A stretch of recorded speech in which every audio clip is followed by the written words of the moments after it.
Hi, this is Chris Walker. I need to talk about this because, man, the amount of emails I get about this exact situation is just driving me crazy. You finally do it, right? You pull the trigger on that 12, maybe $1,500 OLED everyone on YouTube swore was the absolute peak of home theater. You get it unboxed, you mount it on the wall, and it looks gorgeous. Then Saturday afternoon rolls around. You open the blinds, you sit down on the couch to watch a game, and you can't see a damn thing. It's just a perfect, expensive mirror reflecting your living room right back at you. Reviewers, and look, I know a lot of these guys, they test these panels in literal pitch black studio basements. And yeah, in a cave, an entry-level OLED looks like pure magic. But out here in the real world, where we actually live and have, windows, it's a completely different equation. The industry knows this. They know mid-tier OLEDs star for brightness and daylight, but they push the narrative anyway because the margins on those panels are fantastic. But here's what they aren't saying out loud. There is a specific $600 TV sitting on shelves right now, running on a tech that finally matured while everyone else was distracted by the OLED hype, that just outright bullies those expensive panels in a normal bright room. It's not even a fair fight. Before we rip into the telemetry on this and I show you exactly what model I'm talking about, if you appreciate that we buy these displays with our own money and test them in actual houses instead of just regurgitating a brand spec sheet, take a half second to hit that like button and subscribe. It is literally the only way we keep this channel completely independent and out of the corporate pocket. To understand why this is happening, you kind of have to understand the physics of what you're actually paying for when you buy a TV right now. For the last 5 years, the whole industry, every tech blog, every big YouTuber, they've been pushing OLED. And I get it. The tech is incredible.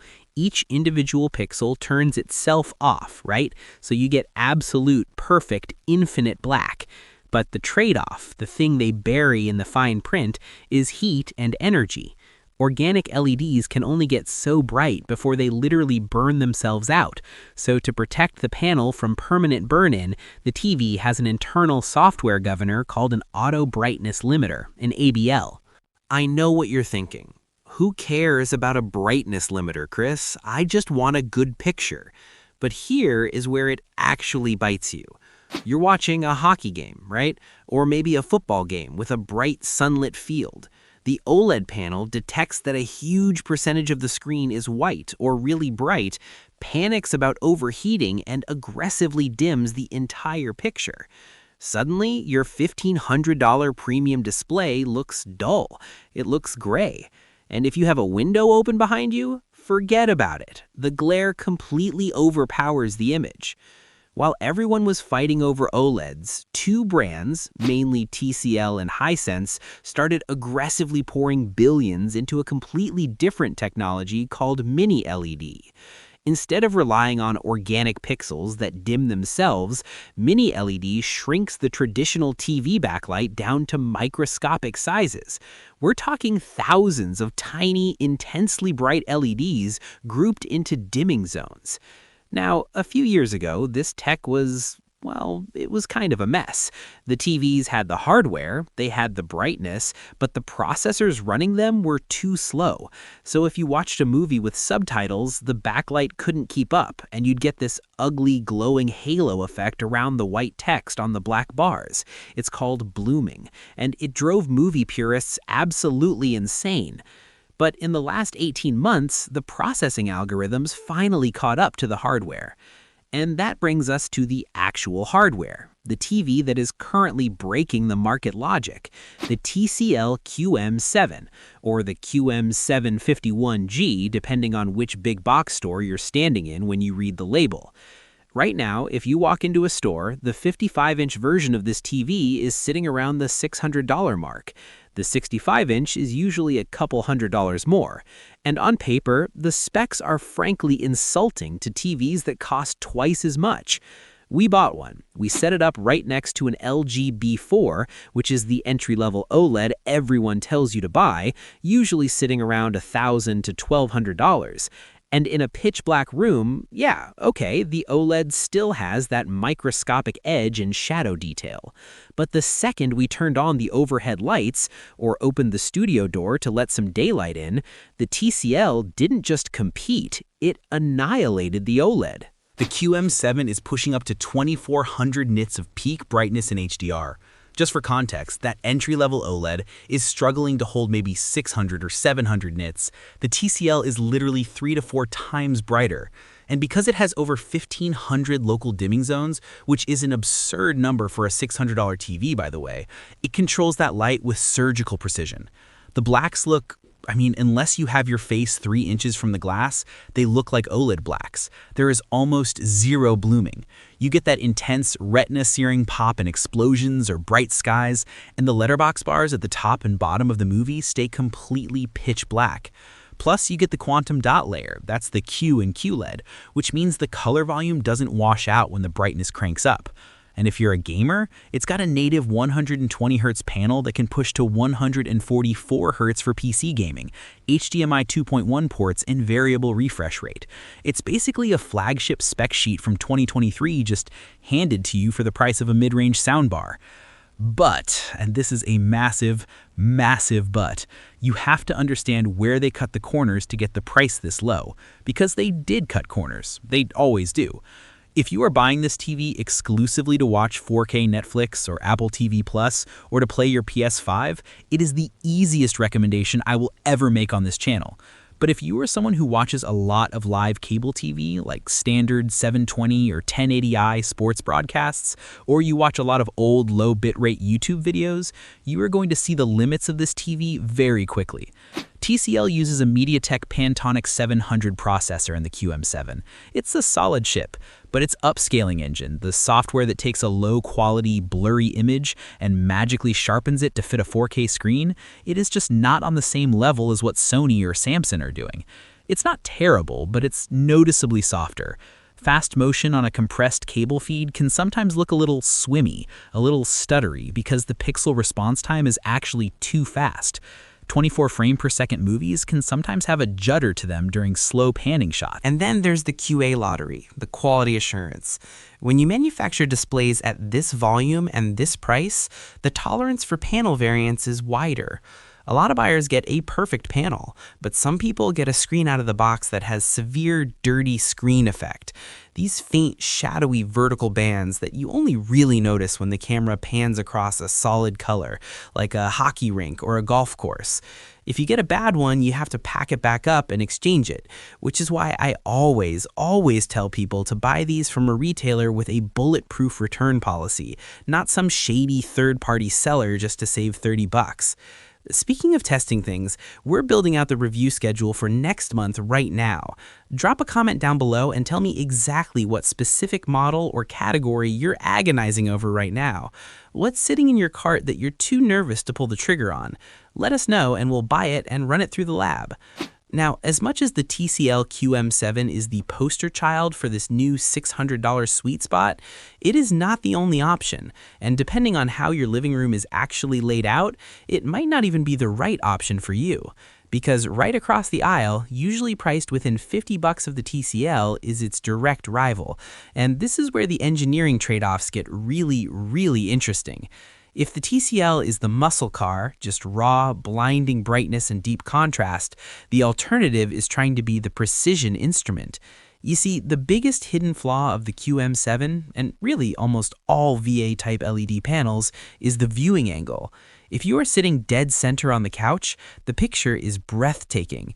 But if you have a wide seating arrangement, if you're watching from the kitchen counter off to the far side, the second you move about 30 degrees off center, all that incredible contrast just washes out.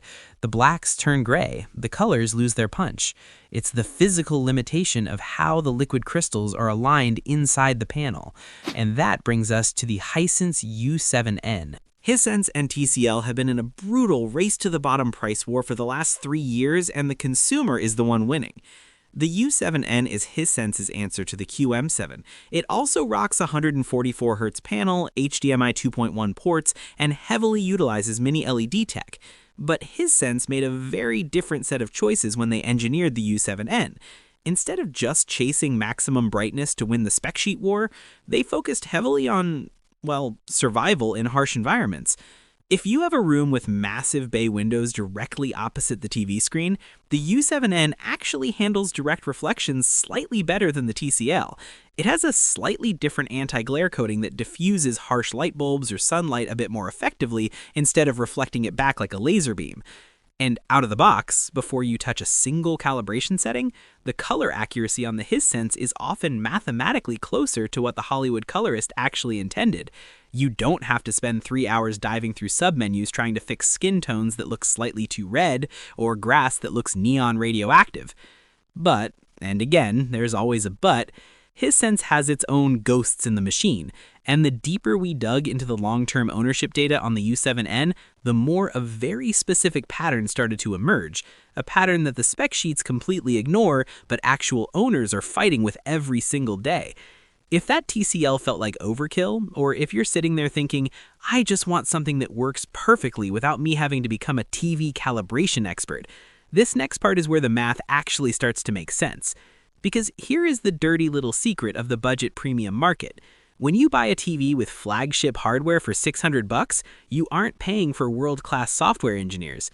Hisense and TCL, they are both notorious for firmware updates that feel like they were tested on exactly 3 people before they got pushed to 1 million living rooms. And the biggest casualty of this is always the eARC port. That's the port you plug your fancy Dolby Atmos soundbar into. I can't even begin to tell you how many people have reached out to me with the exact same story. You sit down on a Friday night, you order a pizza, you hit play on Dune Part 2, and silence. The TV just randomly decides it doesn't want to talk to the soundbar anymore. So you have to dig behind the media console, unplug the HDMI, plug it back in, hard reset the TV, and by the time you actually get the audio working, you're just mad. The movie night is ruined. Actually, wait, let me rephrase that, because it's not always a total disconnect. Sometimes it's worse. Sometimes a firmware update drops in the background while you're sleeping, and suddenly your Apple TV 4K will only pass through basic stereo sound instead of Dolby Atmos. You don't even realize you're getting downgraded audio until you look at the little LED screen on your soundbar 3 weeks later. There are guys on Reddit right now literally disabling their TV's Wi-Fi. They downgrade the firmware using a USB stick to a version that actually works, and then they completely disconnect the TV from the internet just to physically stop the manufacturer from force-feeding them broken updates. When you buy a Sony or an LG, you are paying an extra $500 for stability. You are paying to never have to think about a handshake issue between your TV and your receiver. With these $600 disruptors, you are basically acting as an unpaid beta tester for their software division. And that instability bleeds right into the gaming features. If you look at the marketing for the U7N or the QM7, they are screaming about 144 Hz variable refresh rate, AMD FreeSync Premium Pro, auto low latency mode. They throw every acronym in the book at you to convince you this is the ultimate PS5 or Xbox display. And look, in a bright, colorful game like Forza or Spider-Man, it looks unbelievable. But these TVs use what's called a VA panel, vertical alignment. It's how they get those deep, rich blacks. But VA pixels are physically slow to transition from pure black to dark gray. So if you are playing a really dark game and you pan the camera around, the pixels literally can't change color fast enough. You get this ugly, muddy, dark red or black smearing effect behind moving objects. It's like the shadows are dragging across the screen. Reviewers rarely mention this because they run synthetic test patterns or play Mario Kart for 10 minutes and call it a day. But if you play heavily atmospheric dark games, that smearing is going to drive you absolutely insane.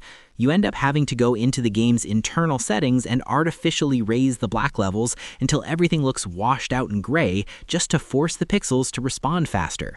It entirely defeats the purpose of buying a TV with great contrast. I know what you're thinking. You're thinking, okay, Chris, this all sounds like a headache. What if I just don't care about gaming or 1500 nits of brightness? What if I just drop down a tier and buy the $350 version? This is the trap. This is the biggest mistake you can make in the TV aisle today. the loss aversion kicks in. You see the $600 price tag on the QM7, you see the $350 price tag on the Q6 sitting right next to it, and you think you're outsmarting the system. It says QLED on the box, it says 4K. How different could it be? It is fundamentally aggressively different.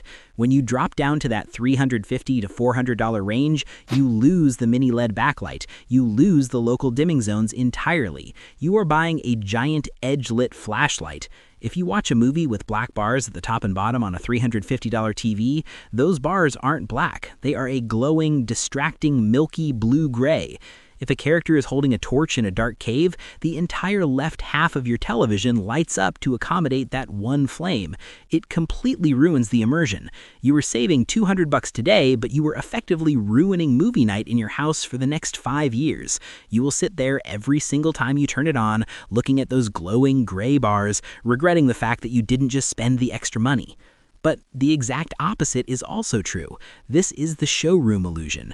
You walk into a Best Buy and you see a Samsung or a Sony sitting there for $850 or $900. It's a brand you know. Your dad owned a Sony. You trust it. It feels like the safe bet. But if you actually look at the spec sheet for a sub-$1,000 Samsung, like the Q70 series, it is a complete ripoff. You are paying a massive brand tax. They are charging you almost $1,000 for a TV that doesn't even have local dimming. It's using the same outdated edge-lit backlight technology as the $350 budget TVs, just wrapped in a slightly nicer plastic bezel and slapped with a premium logo.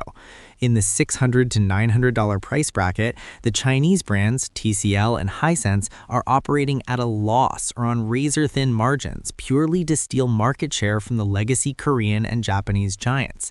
Samsung and Sony are coasting on their brand recognition in this specific price tier, assuming you won't do the research.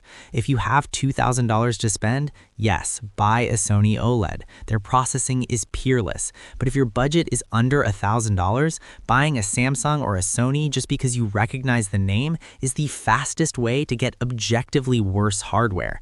And speaking of hardware, there is one physical aspect of these mini LED TVs that actually throws people off when they take them out of the box. You pull a modern OLED out of the box and the screen is literally as thin as a credit card. It looks like alien technology. It feels incredibly premium. Then you pull the $600 TCL or Hisense out of the box and it is chunky. It's heavy. It's 2, maybe 3 inches thick at the bottom. It feels like a TV from 2015, but this is actually a massive advantage for longevity.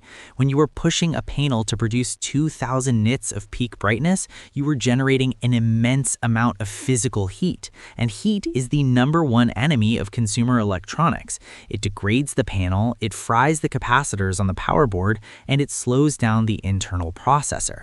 OLEDs are razor thin, which means they have terrible thermal mass. They trap heat, which is exactly why they suffer from permanent burn-in if you leave a static logo on the screen for too long. Look, I'll be honest with you. Whether you buy the TCL with Google TV or the Hisense with its proprietary Vita operating system, it is going to degrade. The processors they put in these TVs are barely powerful enough to run the UI on day one. Right out of the box, it feels okay. But fast forward 18 months, the apps have updated 6 times, the cache is full, the home screen is suddenly pulling down high-resolution video ads for shows you don't even care about. You press the volume button and it takes a full 2 seconds for the little number to appear on the screen. People think their TV is dying. It's not. The panel is fine. The internal computer is just suffocating. Do not base your TV purchasing decision on which smart OS it comes with. Treat the TV as a dumb monitor. The absolute best investment you can make the day you buy one of these $600 panels is to immediately spend an extra $130 on an Apple TV 4K or a high-end Roku Ultra. Offloaded all the heavy lifting to an external box that has an actual dedicated processor. It bypasses all the lag, it strips out the forced home screen ads, and it completely insulates you from those nightmare firmware bugs we talked about earlier. Because when we start looking at the bigger picture and we start breaking down exactly who should buy which model, the lines between budget and premium completely disappear. If we group these models by who they are actually built for, Look, let's just cut through all the noise here. Let's group these by who they are actually built for, because buying the right TV for the wrong room is just the fastest way to burn your money. If you have a normal living room, windows, lamps, maybe a sliding glass door, and you just want the absolute maximum wow factor for movie night without having to close your blinds at 3 in the afternoon, the TCL QM7 is the best overall winner here. It's just brute force. It is the muscle car of this price bracket. Yes, you sacrifice a tiny bit of off-center viewing angle, but for $600, the brightness and contrast are they're completely unmatched by anything else on the shelf. But maybe you're primarily a gamer. If your PS5 or your Xbox is the main priority and you care more about out-of-the-box color accuracy than pure retina-searing brightness, the Hisense U7N is your play. It handles ambient room reflections a little softer, and the game mode just feels a fraction more responsive. And if you're looking for the best value, like you have a strict, unbreakable budget for a guest room or a college dorm, you step down to the TCL Q6. Just know what you're buying. You're losing the mini LEDs. You're losing the deep, inky blacks. It's a basic screen, but it's a good basic screen. Here is the truth bomb the industry really doesn't want you to internalize. Unless you are building a dedicated, light-controlled home theater in your basement, you do not need an OLED. I know the marketing is intoxicating. I know tech reviewers, and yeah, myself included sometimes, we drool over infinite contrast. But the second you put a $1,500 entry-level OLED in a sunny room, it gets beat badly by a thick, chunky $600 mini LED that just powers right through the glare. The technology finally flipped. You don't have to pay that premium brand tax anymore just to get a flagship level picture. You just have to know which specific models actually deliver, and which ones are just using deceptive buzzwords on the box. Look, manufacturers quietly change these panels mid-year all the time. They swap parts, they downgrade processors to save a buck. So I've put links to the vetted sources down below.